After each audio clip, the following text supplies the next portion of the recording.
my name's Jade and today we will be discussing The Colour Purple by Alice Walker. Yeah, Alice Walker. So, there was a reading slump that happened. Just having to read books for school, so I put down Unravel Me halfway through. Started reading Wuthering Heights. I read Wuthering Heights.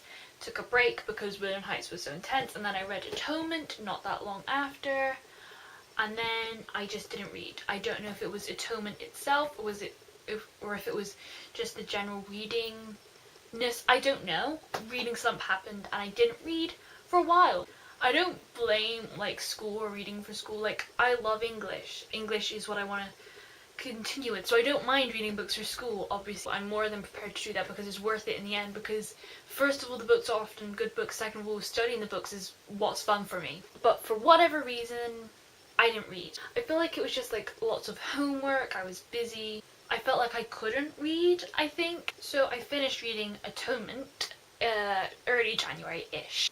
January, February, March, April. So about 4 months later, I decided so randomly to pick up The Colour Wallpaper, and this is what got me back into reading. So I owe a lot to this book, and I wasn't expecting to like it half as much as I did.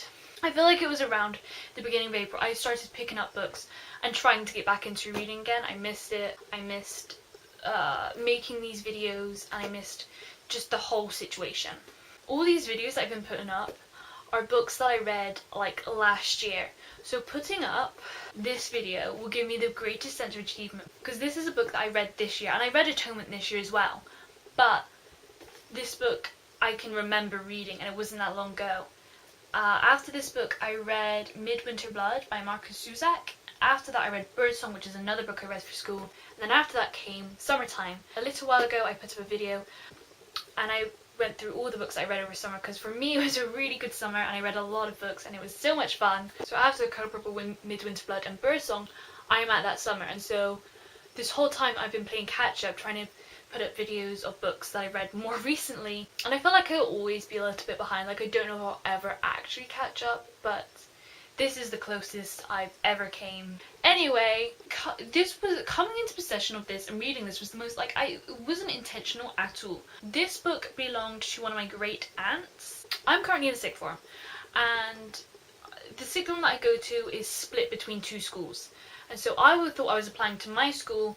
When I got there, it turns out that it's now half my school and half a school that's about 20 minutes down the road. That makes it sound like a long way. It's not that long away. And really scary at first, going to two schools. One of them, I didn't even know I was going to be going to this school. I got used to it. I love it there now. Everything's fine and happy. But this was on a list of books that you might read, possibly, if you were to go to the school that I was thinking that I was going to go to for literature. I ended up going to the other school for literature. My great aunt gave it to me so that I could have it if I were to read it. Of course, it never came up on the spec because I went to a different school. But as soon as I got it, I read the first couple of pages. This novel is I cannot pronounce this word, an epistolary novel. It's pronounced something along those lines, which means that it's really easy to read, and the pages and such are pretty short and easy to get through. I'm demonstrating horribly, you get what I mean. So around April, I've been trying to pick up a few books, trying to get back into reading.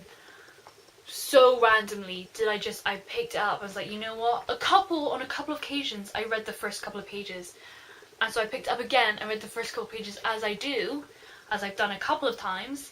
Then I kept going, and then I kept going some more, and then before I know it, I was stuck into it, and I was loving it, and there was no getting out. And this just made me fall in love with reading all over again. I can remember reading this so well, it made me so happy. I really had so much fun, and just falling in love with reading all over again was such an enjoyable experience. I started obsessing with the main characters and wanting to spend all my time with them, and devoting so much time to this book, which is something I hadn't done for a really long time. Even when I was reading before, I'm a slow reader, and so it takes me ages, especially if I've been reading a particular book for a while. As I said, I started reading Unravel Me before I stopped, and then I got at the halfway point and I stopped to read books for school.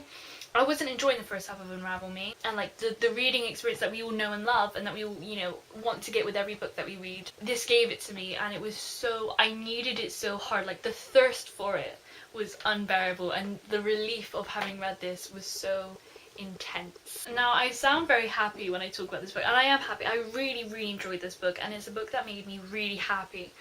However, let me tell you what it's about. This book follows Celie. I know it was written in the 80s, first published in Great Britain by the Women's Press Limited, 1983. Oh, that's cool, I didn't know that. It is set in America. It takes place during the 1930s, so civil rights movement's going on. It takes place from Celie's point of view. She's a young girl when it opens up, 14 years to be exact. You better not never tell nobody but God, it'd kill your mammy. That just sets up the tone of the book really well, and that kind of carries on. Alice Walker's touching, complex and engrossing novel set in the harsh, segregated world of the Deep South between the wars. Celie has been raped by the man she calls father, her 2 children are taken away from her, she's been forced into an ugly marriage, she has no one to talk to but God.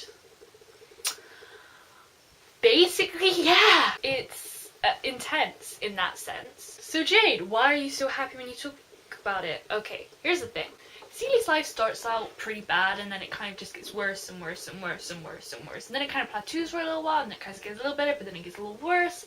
In the end, I'm not going to tell you what happens in the end, because you should read it and find out for yourself. But it's so incredibly heartwarming. Celie is such a... I don't know how to describe... I don't want to say she's like a nice, you know, all-around great gal. She's nice. But... you know, she has her flaws. The time period and the context really, you know, pushes a lot into the book. They're dealing with pretty harsh situations in a pretty harsh time. With lots of racism, lots of sexism.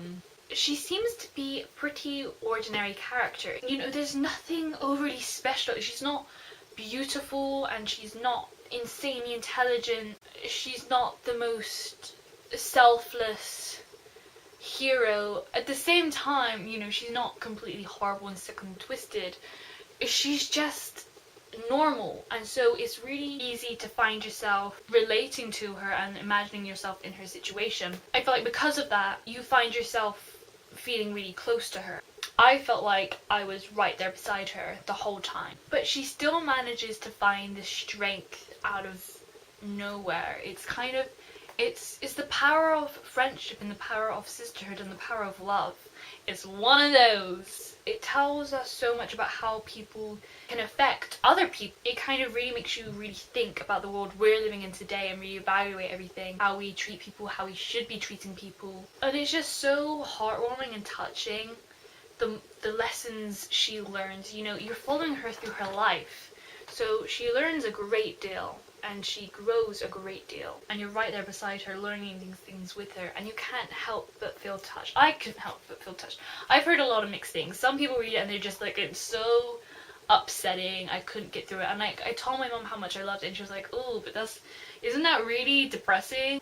I disagree. I came out of it so happy. I personally really liked the ending. I was rooting for certain 2 characters, and I was so happy that they ended up in a good place. I loved Shug. I loved the whole Celie and Mr. situation and the way it progressed and the way things developed and the way they ultimately ended.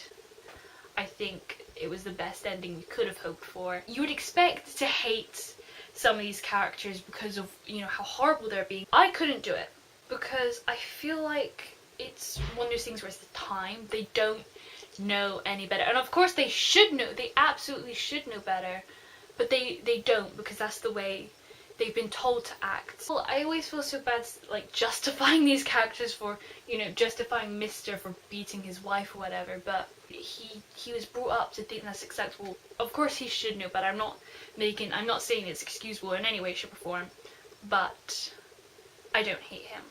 It's gotten real dark real fast. If I had to give it like a rating, I'd give it like an 8 out of 10, which is my kind of standard. I really liked it. I feel like there's so many different things you can look into in depth.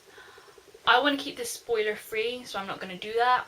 But in terms of sexism and friendship and just humans in general, there's so much that you can get out of this. I don't know what song I would put with this. Nothing comes close to the feelings I had while reading this. I'll link something down below. Anyway, that is all I have for you. Thank you so much for watching. I hope you have a lovely morning, afternoon, evening / night.